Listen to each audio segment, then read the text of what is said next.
Come on. Nothing's more irritating than trying to start a truck and just hearing it click.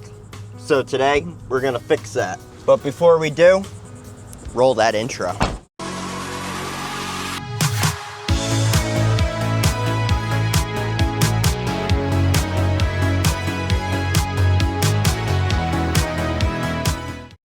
What up, y'all? Welcome back to the SpeedCoast Garage, coming to you from sunny Daytona Beach, Florida. Today, we happen to be working on this 1986 GMC that we call Yard Dog, and we're gonna see if we could get the starter solenoid swapped out. I know the starter itself's good, but I'm just sick of this thing. Every time I turn the key, it's a gamble if it's gonna start or not.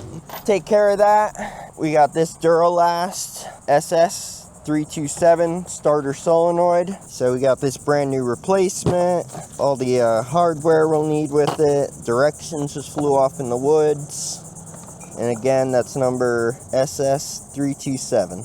All right, so I am gonna start setting up my mat here, making sure I don't gotta work in the dirt.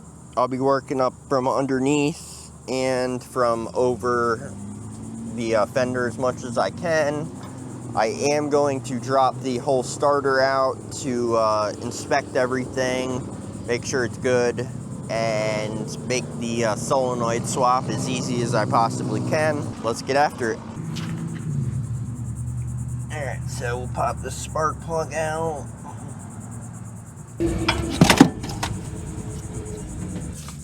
Just finally got this loose, which is a 5/8 nut, which is holding on my battery, the main power there. So got that off, got one there, and got another line there. It's absolutely brutal out today, but we're gonna climb up under.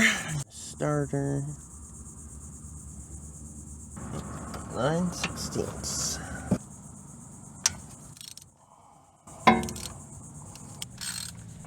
And you want to be careful, these do have a little weight to them. I got one of these old bulky, clunky, small block, stock OE type, not a mini starter on this one, so it's a little heavy. And she's free.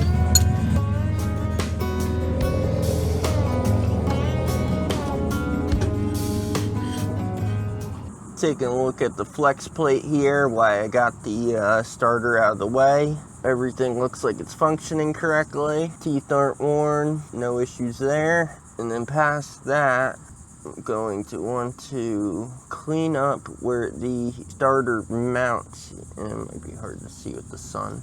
But where the starter hits the motor block, I'm going to clean any grease or anything out of there, oil, etc. Because that's part of the ground on this truck. Make sure that's all clean. Make sure I'm getting a good contact when I turn the key.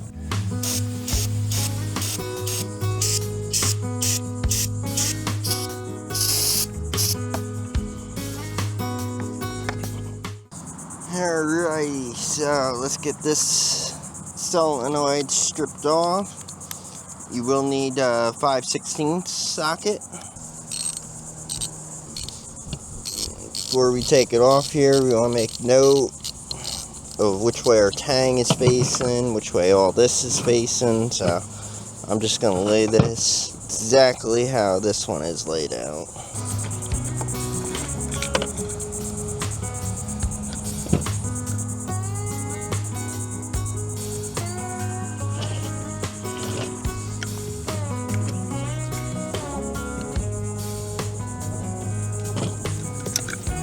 We'll go in.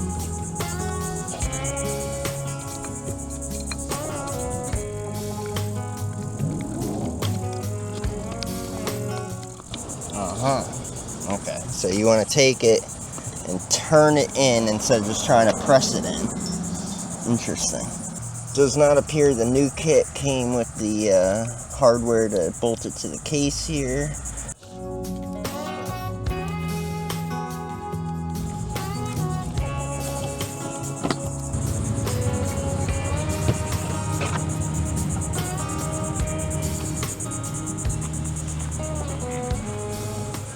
You won't need much to get the starter back in. Just a 9/16, maybe a short extension, and a 5/16.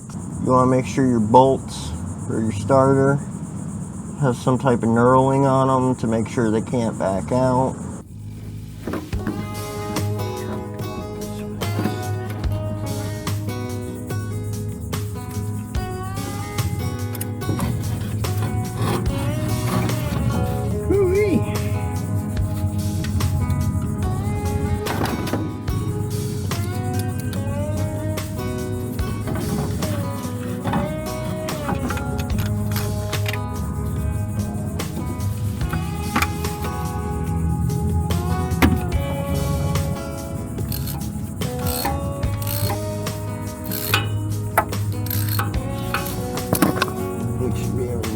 Top of this thing.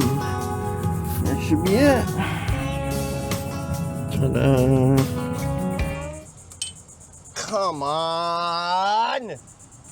Fuck it on there. God damn it. Holy shit.